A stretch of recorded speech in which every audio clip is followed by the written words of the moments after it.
Mic check. 1, 2. Are we recording? Hi, I'm Michelle Bernstein, an award-winning chef, restaurateur, and mom. I have a lot on my plate, including my psoriatic arthritis symptoms. That's why I was prescribed Cosentyx.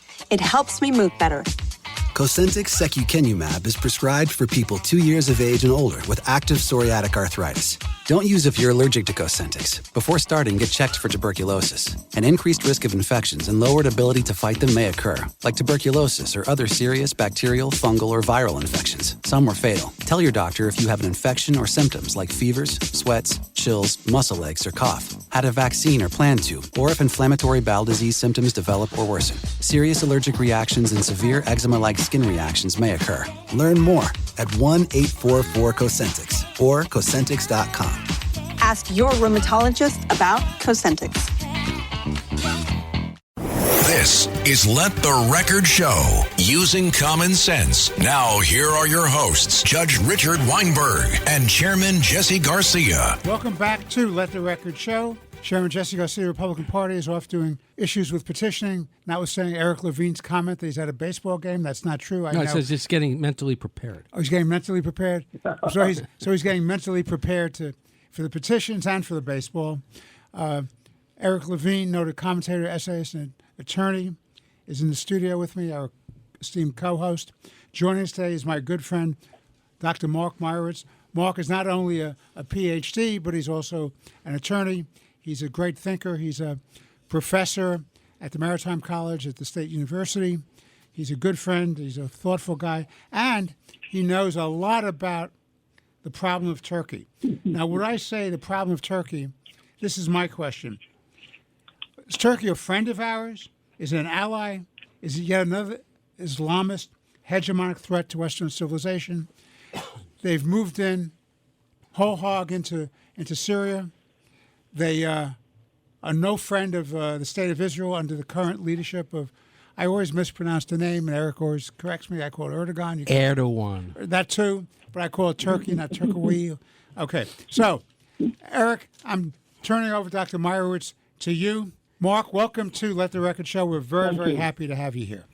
Thank you very much. It's a particularly fraught situation, as you mentioned right now, because Israel has just bombed and destroyed a number of air bases that Turkey had said it would come in for and take over and put in missiles that would disrupt Israel's overflight and air ability to control the airspace. So to take your point, friend, ally, Islamist, hegemonic threat, and so forth, I would say the answer is some of the above, many of the above, depends when and who you ask. Now, if I'd asked Senator Jim Risch, who is the chairman of the Senate Foreign Relations Committee, who just held hearings on the nominee, Tom Barrack, to be our ambassador to Turkey, he said they're a challenging ally. I think that's a very interesting selection of words.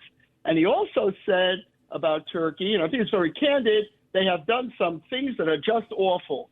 And he focused on the S-400 Russian missile, which Turkey has, and the fact that Senator Risch said, while I'm here, Turkey is not getting the F-35 Super Stealth fighter. Now, ally, friend, they're a NATO ally. They are. Well, they're in NATO. They're in NATO. They're in NATO. That's a fair point. They're in NATO, but you should know that historically the Turks fought with the United States in the Korean War, and General MacArthur said that they were the most courageous troops he had come across. Yeah, but I think in ISAF in Afghanistan. I just wanted to throw in some of the things that goes into the soup here, which is very complicated. I agree with you. Yeah, but I think there was a sea change with the election of Erdogan, who is who's really not he's an Ottoman. He's not an Ataturk. He's more interested in reconstituting the Ottoman Empire. And I think the first the first important act that he implemented was during the American invasion of Iraq. President Bush wanted to attack from the south out of Kuwait and out of the north through Turkey and using the Irsuluk Air Force Base in Turkey. And Erdogan said no. So all the United States troops were forced to attack Iraq from the south, which of course let the Iraqis disperse and the Baathists disperse and set up an insurrection there. So Erdogan is no friend of the West, in my opinion. Now the question becomes with their role in Syria: is Turkey just the Sunni response or the Sunni equivalent to the Iranian Shiite terror network? Now I would argue that it's different. I mean, Turkey does have diplomatic relationships with Israel, albeit strained. It is not, that, to our knowledge, looking to develop a nuclear weapon like the Iranians, and they are in NATO. But the question becomes, as you point out, now that Turkey, who is the primary motivator and supporter of the former Al-Qaeda/ISIS terrorist who now runs Syria, what threat does he pose to Israel? What are his goals in the Middle East? Israel has made it clear that they want this 40-kilometer buffer between any military base and its borders, and they're enforcing that. Mm-hmm. Do you see a direct military confrontation between the Israelis and Turkey? Well, this is what I lose sleep over, Eric. It's a very dangerous situation. In fact, the way I look at it, it's really a train wreck that we're watching about to happen. HTS, which you talk about, the jihadis headed up by al-Shara, al-Jalani, is a jihadi organization. President Trump said that Turkey did an unfriendly takeover of Syria. How did that happen? And it's really quite amazing. It's really Israel that made it happen, because Israel took out Iran's defenses. Really, when one Israeli commentator said, soccer game, no goalie. Russia was busy with Ukraine and Hezbollah, the pagers.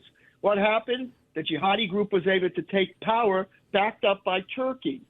And what we're seeing now is a bit of a change from, I think, Turkey's strategy, which answers your question about how worried should we be. And the answer is they were focusing originally on the Kurds. That makes your point about the American CENTCOM, because the American troops, the American soldiers still remember that Turkey would not allow our troops to go through and to be able to traverse Turkey during the Iraq War. They haven't forgotten it, and they fight with the Kurds. This is very fundamental. And Turkey has come in even in 2019 to fight the Kurds, and since then. But now, as you pointed out, their trajectory is changing, and this is really worrisome. They want to come in and as a defense agreement with al-Shara. And by the way, al-Shara is a very enigmatic guy. I'm sure everybody's seen him. He's a fancy dresser, and I think that he looks very good. He's kind of, you look at him, but The Economist magazine was very right when they said warlord, jihadi, or nation builder. We don't know who he is, and we also don't know the nitty-gritty of the relationship between Turkey and HTS. Yeah, this affects the stability of the region. ChatGPT Plus is free for college students through May. Here's the thing. You've got a lot to do between now and then. Studying for finals, writing papers, trying to keep your life on track. And ChatGPT can help with all of it. It can quiz you for your econ exam, make a study guide from your French notes, plan out your meals and study breaks. It can get really specific on how you like to learn. It can even help you come up with ways to stop procrastinating. So from now until summer break, take advantage of all the ways ChatGPT can make your life easier. Restrictions apply. This episode is brought to you by Progressive Insurance. Do you ever find yourself playing the budgeting game? Well, with the Name Your Price tool from Progressive, you can find options that fit your budget and potentially lower your bills. Try it at Progressive.com.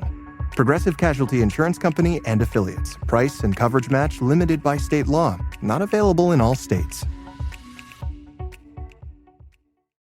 Well, what's very interesting there is, I think you analyzed correctly the threat to Israel and the unholy alliance between HTS and Turkey.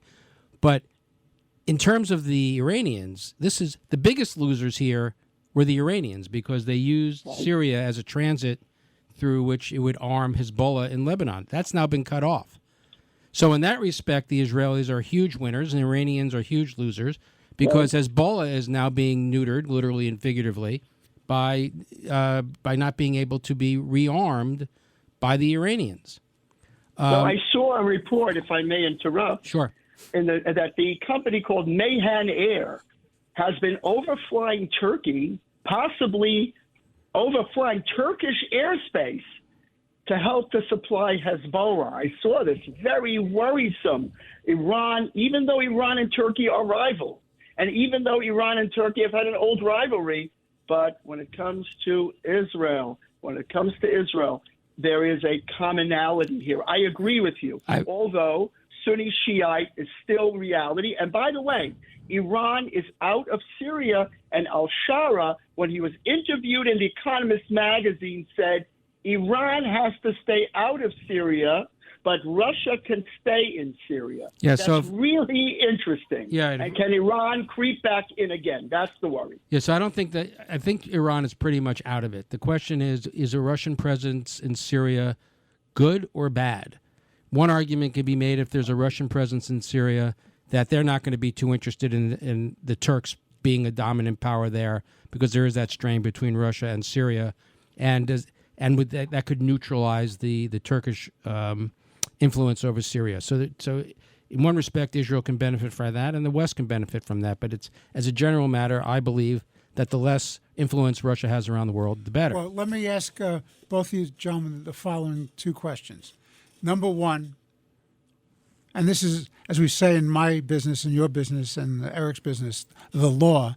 I may be assuming facts, not in evidence, and there may be no facts and evidence. We may just be speculating. You may be making it all up. There you go. Okay, that's when you speak most authoritatively. Well said. When I make it up, I'm a genius. Okay. I have the facts and the law on my side. This is my question first to Dr. Meirowitz and then to Eric. Perfect. First, two questions. What does the United States want in Syria, and what's in its interest? Second question, what does Israel want in Syria, and what are its interests? Okay, I'm told we have, from the booth, 5 minutes. Mark, you go first. Well, first of all, what does the United States want?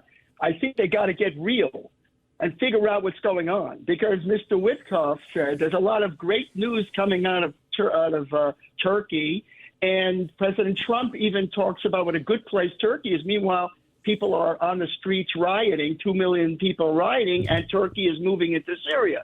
So to my point, they need to kind of wake up and focus on the world, just as an aside, and stop focusing a bit and worrying about this on all the campaign issues of immigration and so forth. The U.S. wants, and Israel may want, Russia to remain in Syria. Believe it or not, the Alawites, the Druze, who have been running away from the jihadis, have been running to the Russian bases for protection. And by the way, Russia wants in Syria are warm water ports.